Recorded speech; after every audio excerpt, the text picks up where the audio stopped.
Louvado seja nosso Senhor Jesus Cristo. Estamos aqui em mais uma semana da Jornada do Espírito Santo com o seminário sobre carismas do Espírito Santo, dons carismáticos do Espírito Santo. Nessa parte da nossa jornada eu vou tratar de 3 últimos dons que ficamos de conversar. O dom da profecia, o dom das línguas e o dom da interpretação, chamados dons da palavra ou os dons da comunicação. Falando um pouco sobre o dom das línguas, nós encontramos no Evangelho de São Marcos uma afirmação bastante interessante quando Jesus Cristo envia os seus discípulos para pregar o Evangelho no mundo. Ele diz assim: falarão línguas novas. Falarão línguas novas. A igreja interpretou muitas vezes essa palavra, falarão línguas novas, como todos essas línguas, esses idiomas que a igreja fala hoje. Porque a igreja fala todas as línguas. Porque nós fomos enviados a pregar o evangelho em todos os lugares e a igreja se estabeleceu por toda a humanidade em todos os cantos do globo terrestre. Portanto, nós falamos todas as línguas. E alguns interpretam dessa forma. Outros, de uma maneira mais carismática, falam que esse falarão línguas novas se refere também àquela expressão de São Paulo na sua carta aos Coríntios, na primeira carta aos Coríntios, os dons de línguas, ou o dom de línguas. Falarão línguas novas, seria então o dom das línguas, lá na carta de São Paulo aos Coríntios, no capítulo 12, como nós podemos ver. Abrindo então São Paulo aos Coríntios, no capítulo 12. Encontramos lá a citação sobre os dons das línguas. Ao outro são dados os dons de cura pelo mesmo Espírito, ao outro o poder de fazer milagres, ao outro a profecia, ao outro a diversidade de línguas. Então alguns falam que aquele texto de Marcos se refere também a essa diversidade de línguas. Afinal, o que seria então o dom das línguas? O dom das línguas é um dom de oração. Talvez no rol dos carismas do Espírito Santo elencados na carta de São Paulo aos Coríntios, seja o dom mais comum. E São Paulo, um pouco mais adiante, no capítulo 14, vai falar que desejaria que todos falassem as línguas, porque era uma expressão comum na comunidade de Corinto, essa forma de rezar, essa forma de louvar a Deus.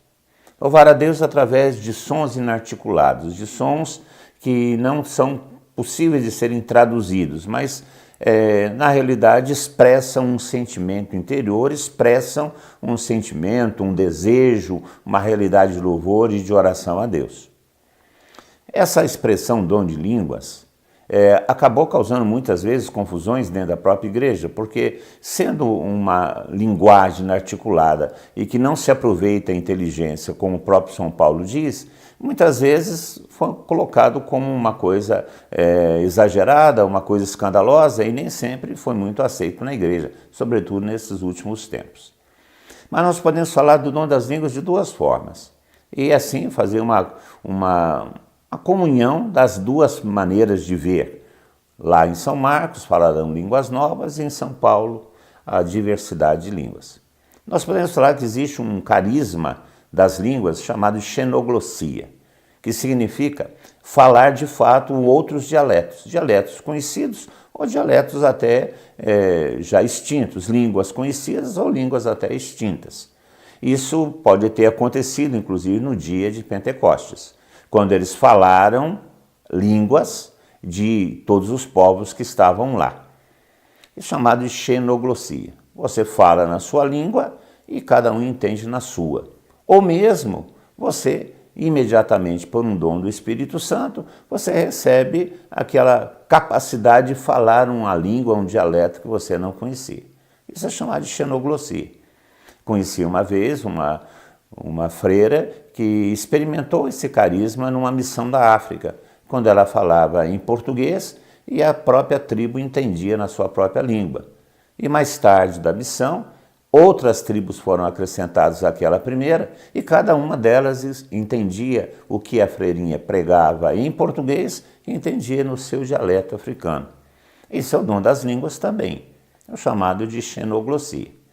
Agora, existe uma outra forma que se apresenta esse carisma, que é o dom da glossolalia, ou a forma da glossolalia, que quer dizer falar uma expressão ou usar uns sons inarticulados que não têm uma estrutura gramatical, mas são sons, e esses sons expressam uma realidade interior, expressam uma inspiração que o Espírito Santo trouxe àquele momento, àquela pessoa. Então esse seria o dom das línguas mais conhecido hoje, utilizado inclusive em louvor, nos grupos de oração, esse linguajar, essa expressão, sem nenhuma articulação fonética, sem nenhuma articulação gramatical, fonética sim, porque são sons, mas de uma articulação gramatical que expressa uma ideia coerente, mas isso é o dom das línguas. Não expressa, não se apresenta com algum proveito para a inteligência, como São Paulo mesmo diz, mas expressa uma realidade interior, expressa um sentimento, expressa um desejo de oração e de louvor. Para a gente ter uma ideia mais assim, larga do que seria esse dom, é aquela mãe que olha o seu filho e começa a produzir sons de alegria em relação àquela criança, ou criancinha, ou tutuquinha da mamãe, e começa a sair uma série de expressões que não têm sentido algum, mas na realidade expressam o carinho, o amor, aquilo que a mãe tem pelo filho. Então essa forma de dizer, de se expressar diante de Deus é suscitada pelo Espírito Santo. São sons inarticulados, são sons que não são estruturados, uma língua estruturada, mas que traduzem uma realidade criada pelo Espírito Santo ou suscitada pelo Espírito Santo no interior da pessoa, no interior do cristão. Isso que nós entendemos o dom das línguas, que todos nós devemos desejar. São Paulo fala que todos nós deveríamos falar em línguas, ele desejaria que todos nós falássemos em línguas, ou seja, essa forma de se expressar diante de Deus, de louvar a Deus com esses sons, ou a outra forma também de falar todas as línguas para pregar o Evangelho a toda a criatura. Falando da glossolalia, algumas vezes o Espírito Santo suscita na pessoa o desejo dela comunicar alguma palavra, alguma profecia à comunidade nessa forma, através desses sons, através dessa língua não articulada, através desses sons de fato que nascem no coração do cristão. Então, quando o cristão se dirige à Assembleia falando dessa forma, que não é uma língua estrangeira, que não é uma língua existente ou já extinta, mas esses sons inarticulados, quando ele se dirige à Assembleia através desse mecanismo, através dessa expressão, existe um outro carisma que acompanha, que chama-se carisma da interpretação das línguas.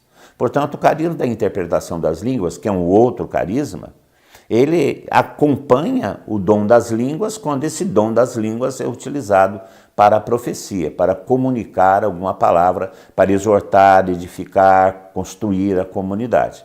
Então, quando esse dom das línguas não é dirigido a Deus, mas é dirigido à Assembleia, para construir a Assembleia, para edificar a Assembleia, para exortar a Assembleia, esse dom é acompanhado de um outro, chamado de dom da interpretação das línguas.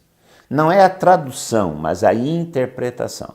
Aquilo que o Senhor quer dizer à Assembleia através daquele veículo que nós chamamos do dom das línguas. Portanto, o dom das línguas, na realidade, acaba sendo um só. A forma de se expressar diante de Deus de sons, e esses sons, quando comunicados, quando utilizados na comunicação para a Assembleia de alguma exortação, exige o outro dom, que é o dom da interpretação das línguas. Interpretação, volto a dizer, e não tradução. As nossas assembleias de oração, nossos grupos de oração, são cheios desses carismas, são os mais comuns.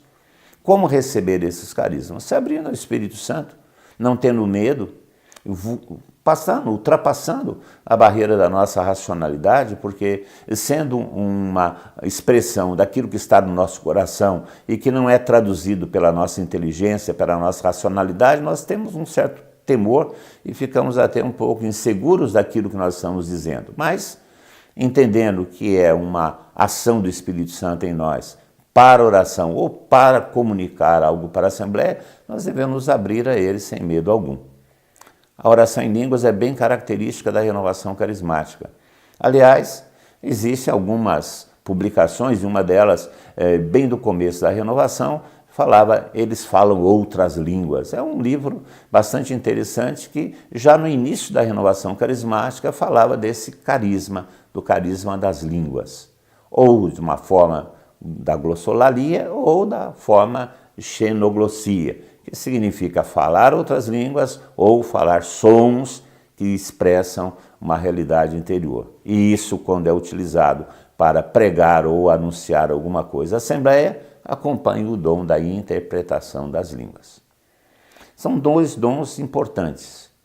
E já houve muita discussão, inclusive, sobre o dom das línguas, sobre sua necessidade ou sobre a sua utilidade, já que é um dom que se refere muito mais à vida particular do que realmente à própria vida da comunidade. Em que medida, então, esse carisma é um carisma, de fato, para a edificação da comunidade? Ora, na medida que esse dom edifica o indivíduo da comunidade, a comunidade é edificada também no indivíduo. Portanto, todos nós devemos nos abrir a esse carisma, porque também nos capacita, de uma certa maneira, a experimentar os outros dons, porque ele abre como se fosse a porteira dos dons no nosso coração, já que ele exige, mais do que os outros, uma submissão de nossa inteligência à vontade e à liberdade do Espírito Santo em nós. Dom das línguas, um dom bem característico da renovação carismática. Aliás, um dom bem característico da experiência de Pentecostes, porque isso também aconteceu em Pentecostes. E isso aconteceu também na casa de Cornélio. Isso aconteceu em todas as outras vezes que o Espírito Santo foi experimentado de uma forma primeira. Você não deve ter medo de se abrir a esse dom e nem deve ficar muito preocupado com as coisas que você está expressando. Preocupe-se simplesmente com seu coração e deixe o Espírito Santo usar esse dom, esse veículo para louvar e bendizer o Senhor, ou utilizar esse veículo para edificar a comunidade, ou dar esse carisma a você para que você possa edificar ou evangelizar outros povos, outras línguas também. Acompanhe nosso seminário. Na próxima aula nós vamos estar refletindo sobre o dom da profecia, que é o dom por excelência do Espírito Santo. Estaremos falando sobre o dom da profecia e dessa maneira encerramos a reflexão de todos os dons do Espírito Santo. Procure no nosso site os textos que acompanham a reflexão dessa semana. Veja lá as nossas apostilas, a apostila do Seminário de Dons. Venha conhecer a comunidade, venha viver conosco a experiência de Pentecostes.